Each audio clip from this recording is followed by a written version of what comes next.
Welcome to the Health Curve podcast. I'm your host, Jason Arora. Today, we're diving into yoga, not just as an exercise, but as a powerful tool for healing and transformation. It's been a cornerstone of my own health journey for years, so much so that I went on to become a certified yoga instructor and a lifelong student of grassroots yoga philosophy.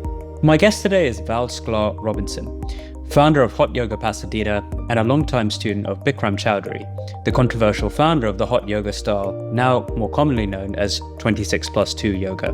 Val was one of my first teachers when I began practicing Bikram yoga, and she's taught thousands of students from all walks of life in her many years of practicing and teaching yoga. Together, we'll explore what yoga really offers beyond the mat, and how you can use it as a tool for your own health journey, no matter where you are in life.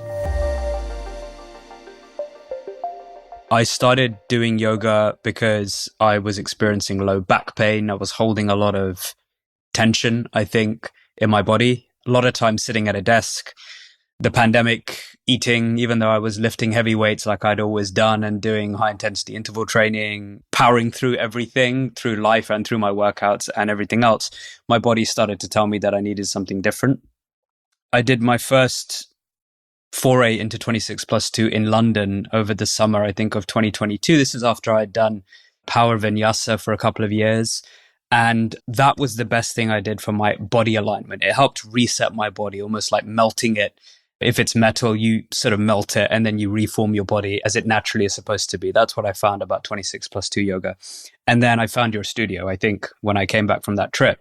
And it was the best thing I did for my health at the time. And it has informed my practices probably for the rest of my life now. So for many people today, yoga starts as a form of physical exercise, like it did for me. It's a way to build flexibility or relieve stress. But for some, it grows into something much deeper. So let's start with your story. How did yoga first come into your life? So in my 20s, I was single. I didn't get married till I was almost 35. So I was navigating single life in Los Angeles. I'd always been active. I grew up dancing. I love stretching.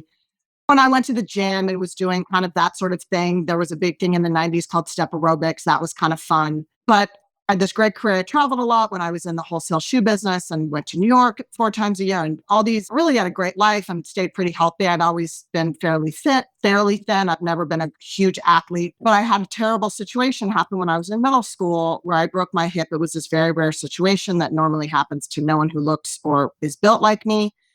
And I've actually never met anyone who's had it other than my daughter, even though it's supposedly not genetic. It's called a slip capital femoral epiphysis, where pre-puberty, you're at the growth plate, basically, it starts slipping. Western medicine never caught it. They wanted to send me to therapy. I was limping for 3 months and ended up at the end not realizing my hip was about to break. I was on crutches, fell at school and broke it, which was a whole just intense thing to have happened to you in 8th grade and set up me with kind of a lifetime of having some kind of cautious attitude about Western medicine. You know, I grew up in a wealthy town. I had great medical care and I wasn't taken seriously.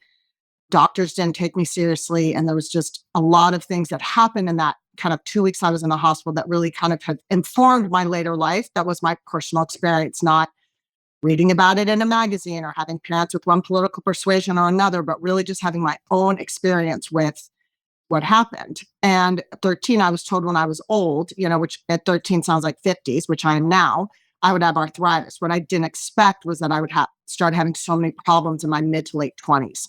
So when I started having these I started limping again, having a lot of pain, went through a phase of feeling sorry for myself, which is not really my MO.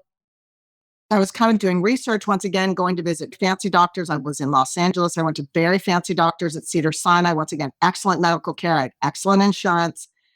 And there was just this dismissiveness once again of, well, you'll need a hip. Mind you, I was 28 at the time when it really started.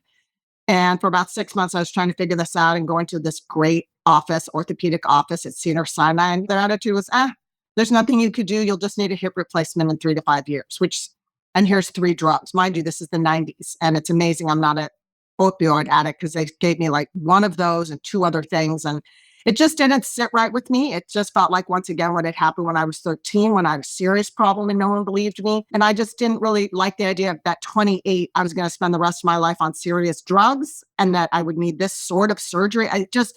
Nothing sat right with me. And I discovered at the time Kundalini yoga, which was a thing in my part of LA when I was working in retail. I had seen white people with these white turbans. It went against what I thought of Indian culture and Sikhs, but there was this great community of the American Sikhs. And I'd started going to one of the women who had ended up becoming quite famous, her house, just exploring some things I had the time. And that was kind of fun. You saw these different celebrities and the practice was cool and energetic. And, it was kind of fun. And I'd actually started that right before this had happened.